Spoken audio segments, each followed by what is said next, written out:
The emergence of COVID-19 has forced the legal industry to rapidly undergo a fundamental transformation.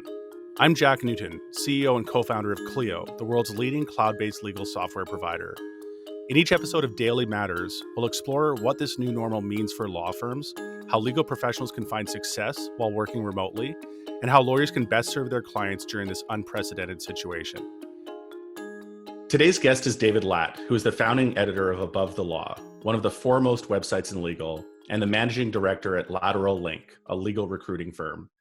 Many of you are aware that David just went through a very difficult and very scary fight with COVID-19. He was hospitalized in New York City and spent 17 days in the hospital, 6 of them on a ventilator. David, we're extremely grateful to have you with us, not only that you're able to join the podcast, but also that your health has progressed to the point that it has. Thanks so much for joining us. Thanks for having me, Jack. It's great to be here in more ways than one. I usually open this show by asking, how are you and your family doing? But this time that question carries a lot more weight than usual. So I know you obviously haven't been well, but tell me how you're doing now and how things have changed over the last week or so for you. So I was in the hospital for 17 days, but I've been now out of the hospital for almost as long, 2 weeks. Today, actually, Wednesday, April 15. I'm doing better. I have good energy. I feel very clear-headed. I have a somewhat hoarse voice, which you can hear, but it gets better each day. And my main issue is I just get winded or out of breath from very low-level activities like walking or climbing a flight of stairs. But I understand that that should get better over time. So no, I'm doing well. I'm here with my family. We're staying at my parents' house, actually, out in the New Jersey suburbs. Normally, we live in Manhattan. I'm here with my husband and our 2-year-old son, and yeah, we're all doing well, hanging in there. Well, I'm so happy to hear you're on the path to recovery, and you feel like those lingering symptoms, like the difficulty in breathing, are getting a little bit better every day, or do you feel like they're leveling off? They do get better. It's not total linear progress. Some days feel better than others, but the overall trend is upward. And do you have any other after effects from the illness, David? I've read that there's been some symptoms or results of COVID-19, impacts of COVID-19 that I wasn't aware of. For example, I read recently that about half of patients that have become severely impacted by COVID-19 have lost their sense of smell entirely, and other, what ultimately will be really, really high impacts on their lives. Have you seen any other impacts in your experience? I've been very fortunate. I definitely have my sense of smell and taste back. I've been eating quite well over the past 2 weeks. And I also don't believe I have any cognitive impacts, which some patients, especially those who were in the ICU, as I was for almost a week, sometimes report. So overall, I feel I'm pretty fortunate. Great. I'm so glad to hear that. And David, I know this has been a harrowing month for you, and as you pointed out, it's just about a month front to back from your hospitalization to today. For the members of our audience who may not have followed your ordeal as closely as we have, do you mind walking through the last month and what that looks like for you? So I started to get symptoms in early March, around March 7 or 8. Initially, I was just fatigued, and I thought, well, maybe I need a little more sleep or something. But then a few days later, I started to get fever and chills. And then a few days after that, basically about a week or so into it, I started getting a very bad cough and shortness of breath. And that's when I thought that I might have the novel coronavirus, COVID-19. So on Sunday, the 15th of March, I went to the ER the first time, but I couldn't get a COVID-19 test that day. It's very difficult here sometimes to get that test. So they sent me home, but there was definitely a thought that I might have it because they gave me a cold flu test and determined that my symptoms were not caused by a common strain of the cold or flu. I then returned Monday, March 16, because by then I was having very severe trouble breathing. And they admitted me. They gave me supplemental oxygen almost immediately because I needed it. They did test me at that time for COVID-19, and the test came back positive. So then I was admitted to the hospital. I was in stable condition for a couple of days. They started giving me medications. First, an antiviral called Kaletra. Then they gave me the combination of hydrochloroquine and azithromycin, which we've heard so much about in the news. Mm-hmm. But my condition didn't improve. And on the Friday of that week, late at night, going into Saturday, I was told I would need to be put on a ventilator. So that terrified me because my dad, who's a doctor, had actually warned me a few days earlier, you better not get put on a ventilator. Not everyone comes back from that. And kind of a depressing thought, but he's right. If you now look at the statistics that we have today, which fortunately I didn't have back then, they show that 50% or more of patients on ventilators don't survive. So I was put on this ventilator. I don't remember much about it. It was kind of a blank to me, but I was on it for about 6 days. This is the machine that essentially serves as your lungs when you're unable to breathe on your own.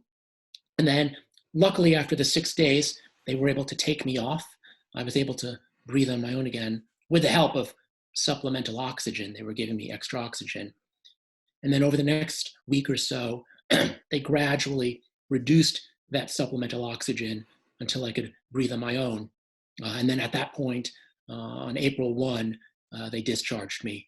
And I've been pretty much recovering at home ever since. I'm actually at my parents' house, which is a better place to recover than our cramped New York apartment.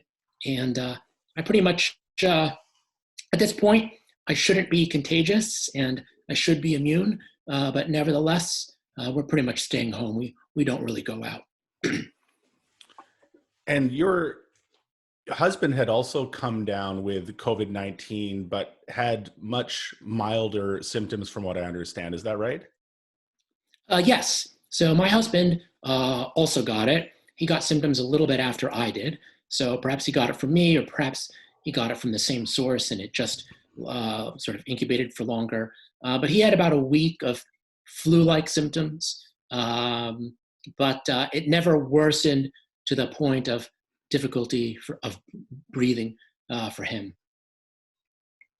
And can you describe the rooms that you're in when you're isolated, when you're put on a ventilator? Sound like just unbelievably terrifying and isolating environments to be in. Can you just describe what your physical environment was like for that time? So with the COVID-19 patients, to prevent the spread of the virus, they put you in so-called negative pressure rooms, Right. where air, to the extent that the virus is airborne, air from that room doesn't leak out into the hallways, into the rest of the hospital. Now, for the first week and a half I was there, I actually had my own room.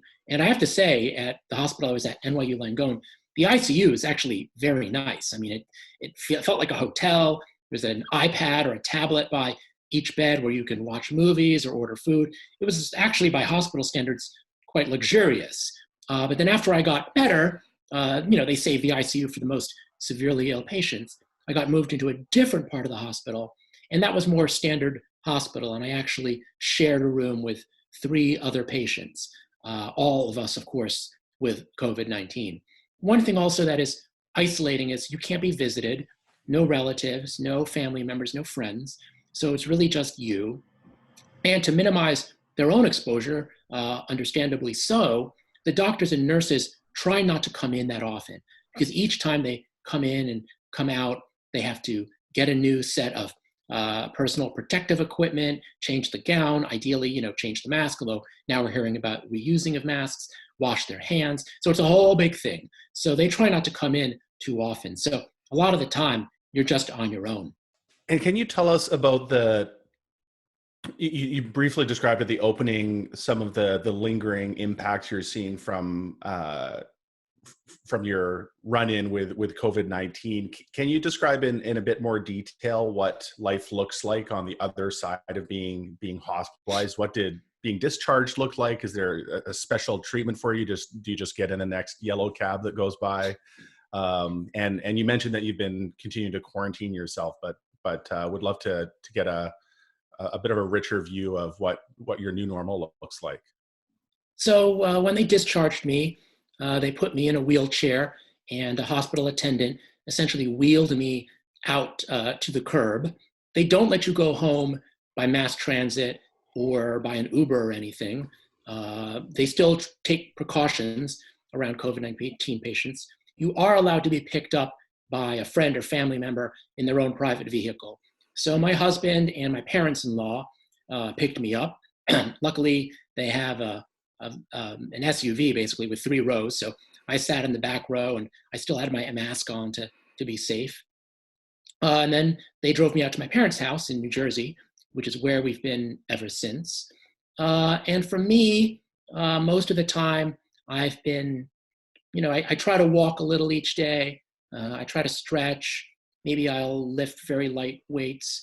But I just have to take it easy because I'm not really in a position to do much physical activity. And so this process could take weeks or months to the point where I can exercise again, or I can feel comfortable engaging in vigorous activity.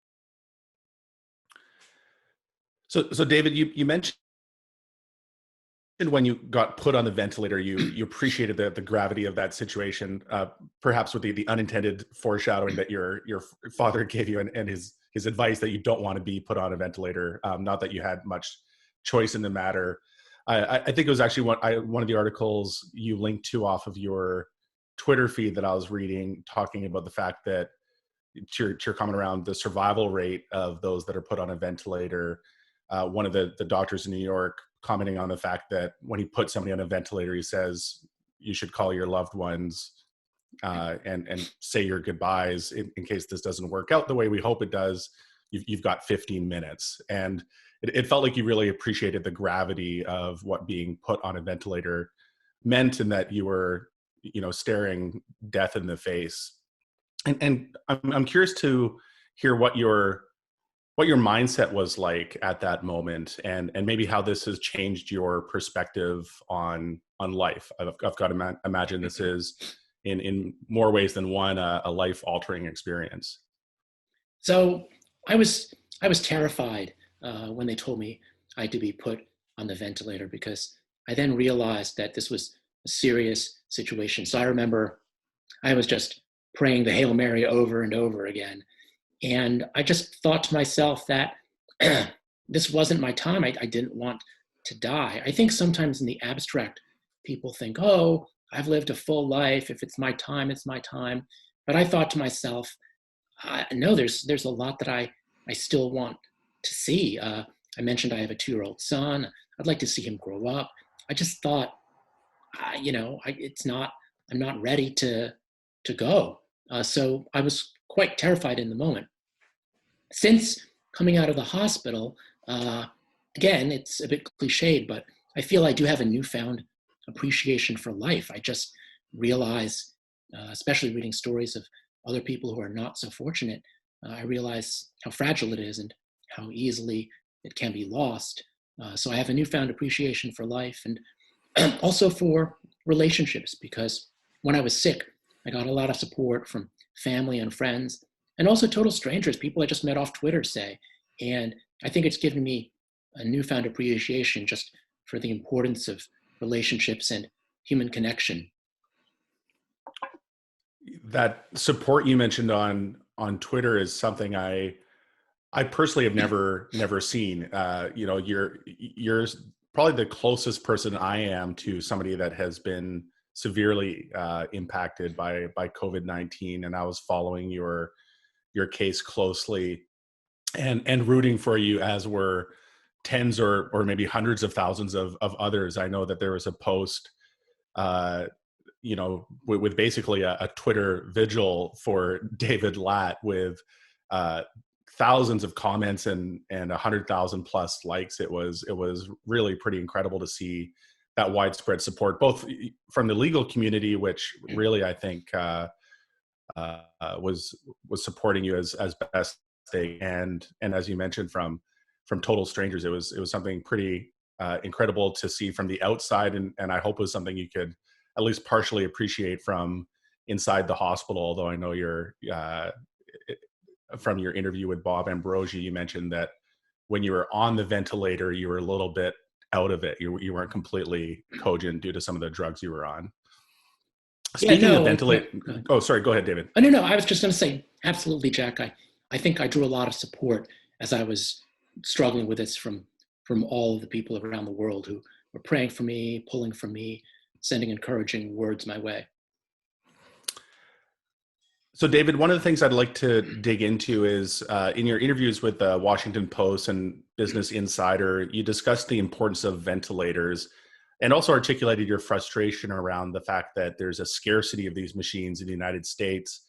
And really, it's probably fair to say that you're alive today because there was a ventilator available to help you breathe and help you survive. Can you talk a little bit about your perspective on that? So obviously, as somebody who owes his life in many ways to a ventilator, and of course to the doctors and nurses and respiratory therapists who operate it and make it into this life-saving device that it is, I'm really upset that we're even talking about ventilator shortages. Now, we've been fortunate in the sense that there hasn't yet been widespread rationing. We've heard stories of hospitals using one ventilator for 2 patients, say, but we've been fortunate in the sense that we've been able to move things around.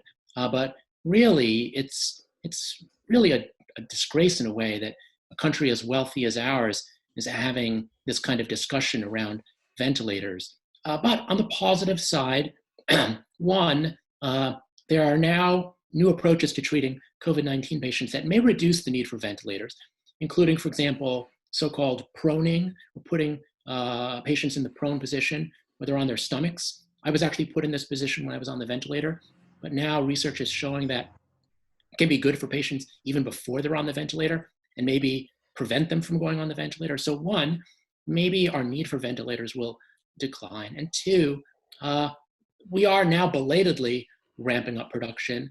I know GM, for instance, is working on ventilators. There are a bunch of people who are trying to come up with new designs for ventilators, including maybe some low-cost ones.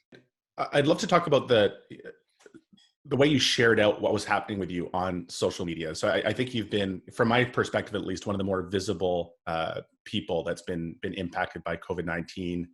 And you've shared your story. You're tweeting from your hospital bed.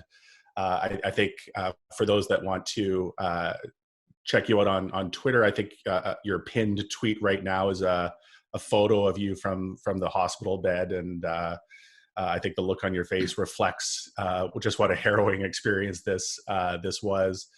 Can you just talk about what it was like sharing out what was probably for you the biggest and widest response you've ever had to something you've shared out on social media, and what kinds of responses you got that were both, positive and maybe not as positive in terms of the kind of responses you got?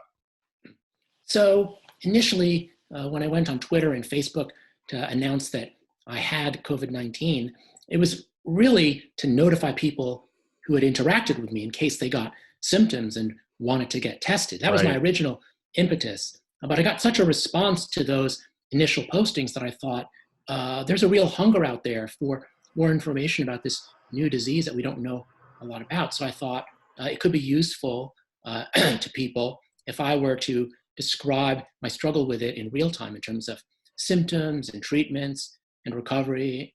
So I started doing that, and I found that it really did resonate. And most of the responses, the vast majority of responses I have received have been positive. Usually people telling me when I was sick, get well soon, I hope you feel better.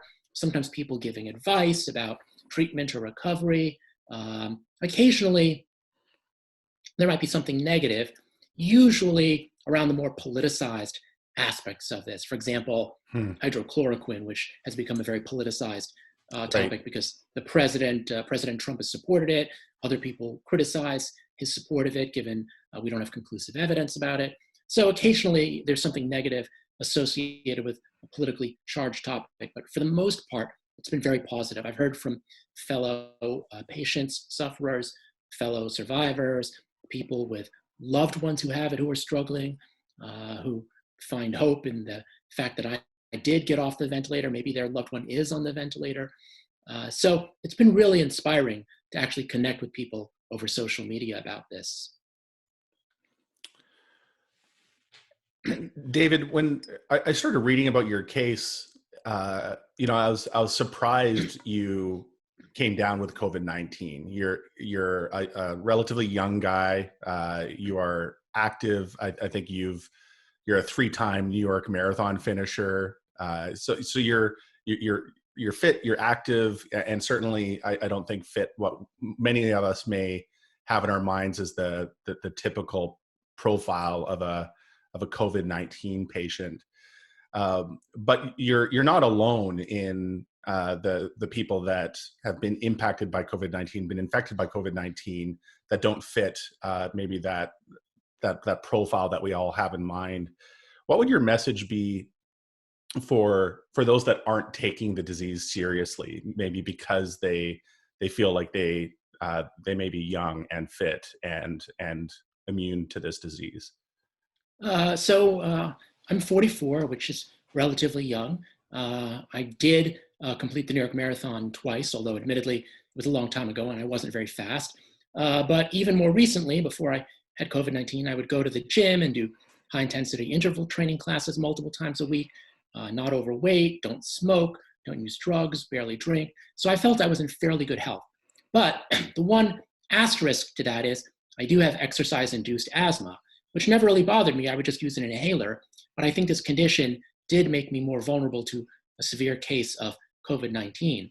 I think my message to folks would be, look, this is not just a disease or virus that hits 85-year-olds. It can hit people who are younger, and including people who don't necessarily have other health conditions. Even though I had this asthma, I've since read about a lot of other people who did not seem to have these conditions. For example, a 45-year-old doctor out in Washington State who used to play college football and led his team to the Rose Bowl. And I don't think he had any other conditions and wound up even worse off than I was.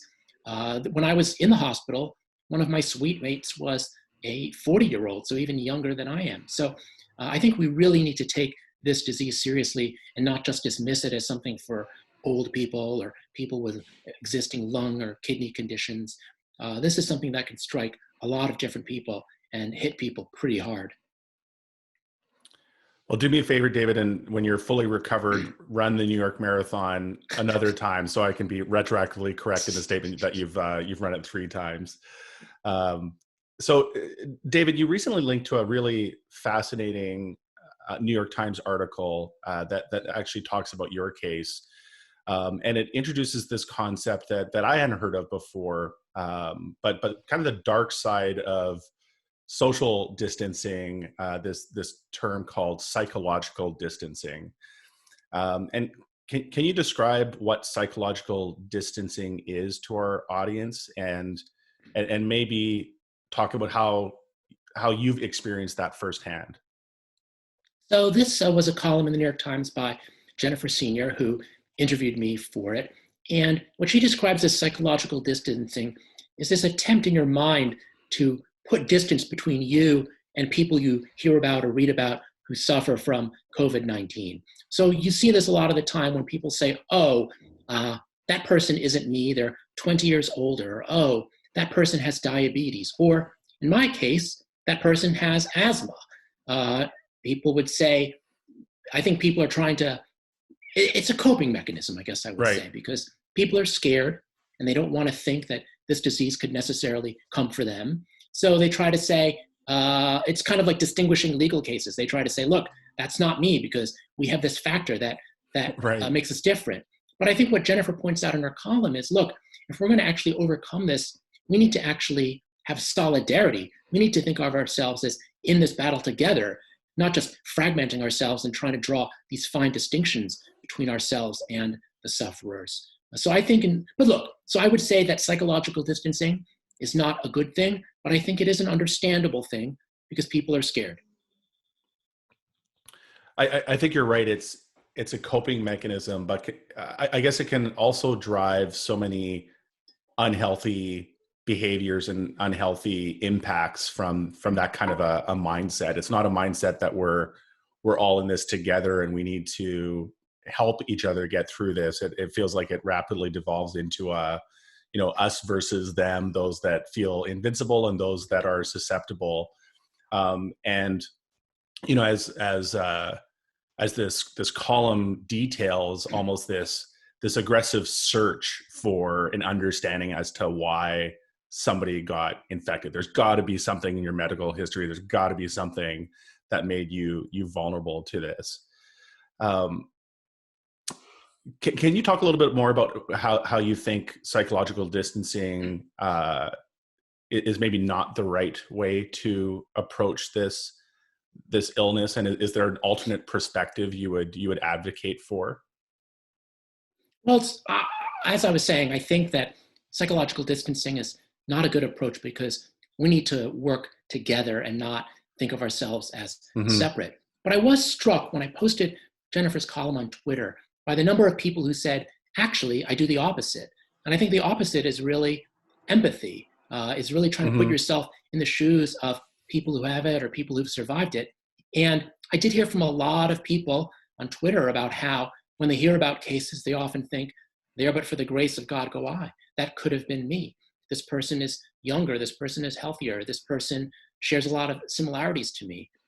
So I don't think everyone does engage in this. There are a good number of people who engage in the opposite. Right.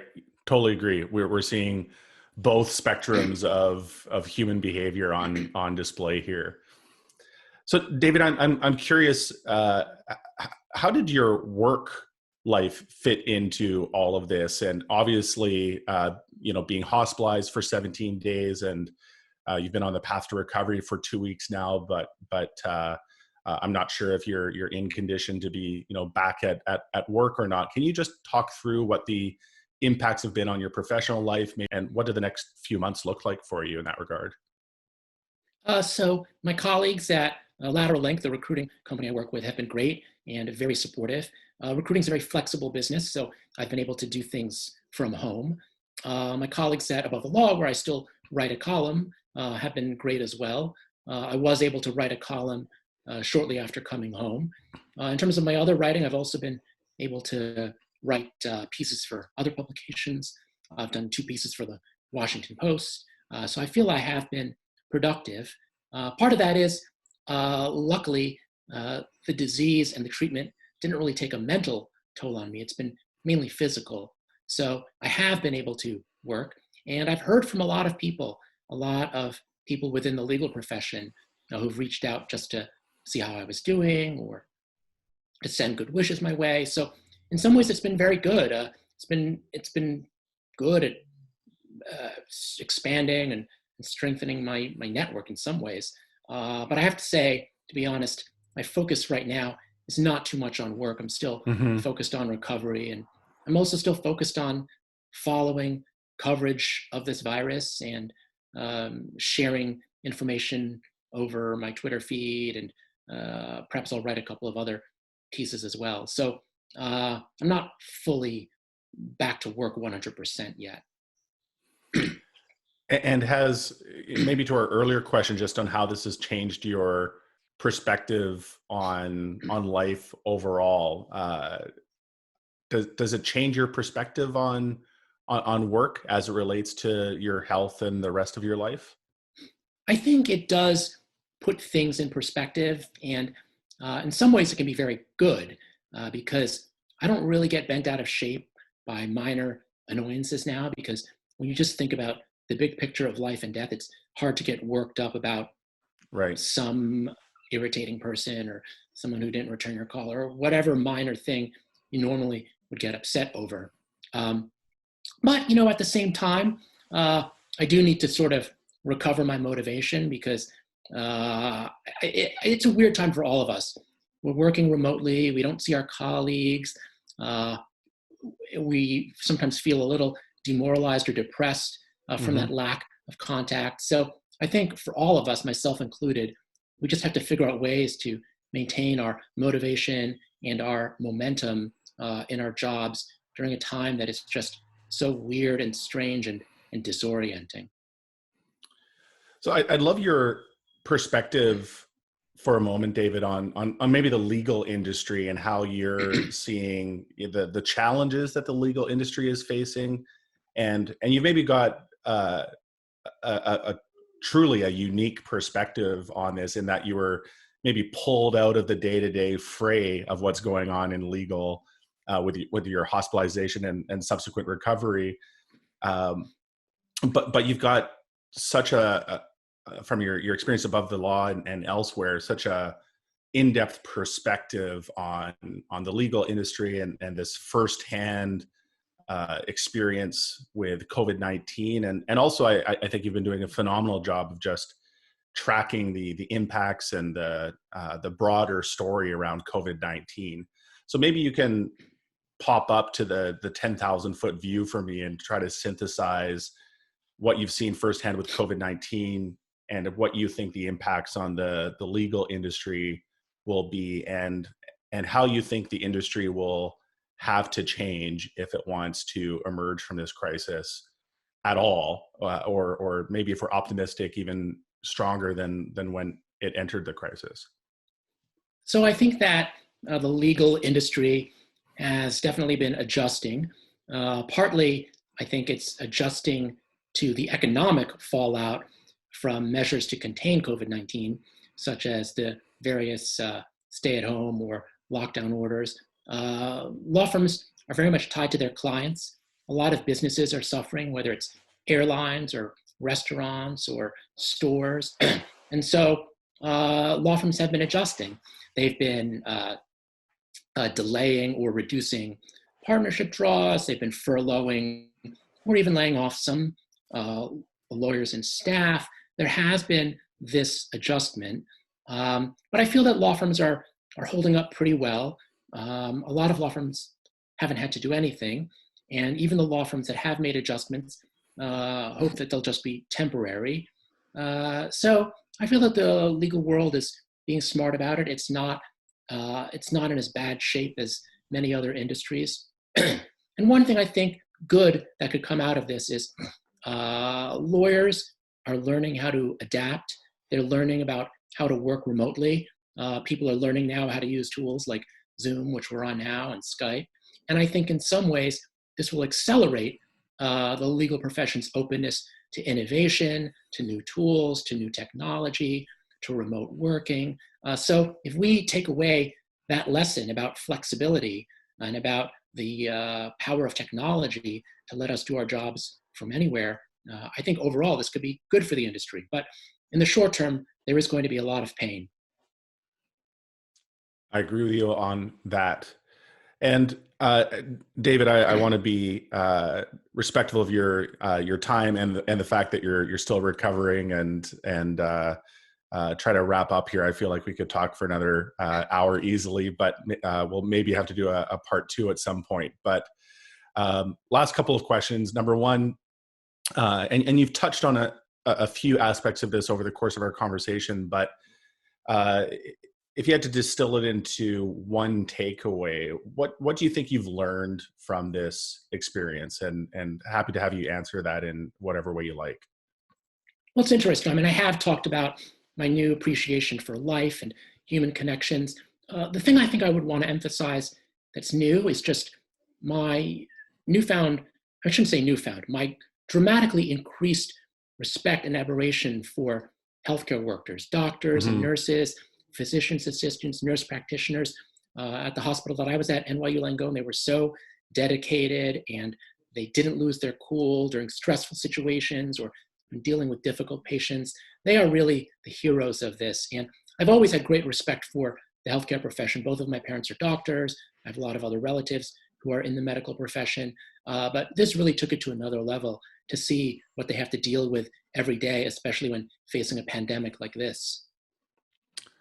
Agree. The level of courage there is just incredible. And to conclude, David, What's your main message to others at this time? It's not terribly original, but I would tell people, look, we have to take this seriously. I almost lost my life to it. I was in critical condition for about a week in the ICU. And so the measures that we are taking, while not pleasant in some ways, having to stay at home, frequent hand washing, wearing masks, all of this, it is a sacrifice. But if you think about the lives on the line and the lives that can be saved and the suffering that can be prevented, it is worth it. That's a great way to wrap up. David, thanks so much for taking some time out of your recovery to speak with us today. I really appreciate it. And I know that so many of our listeners are keen to hear your story and so happy to hear about your recovery as it progresses.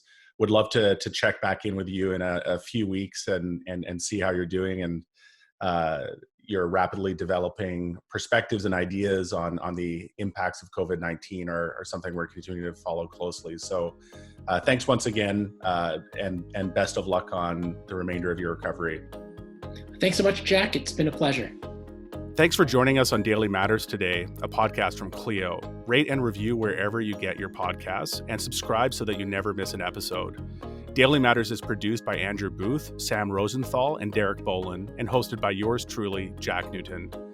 Thanks also to Clio, the world's leading cloud-based legal technology provider, for supporting this podcast.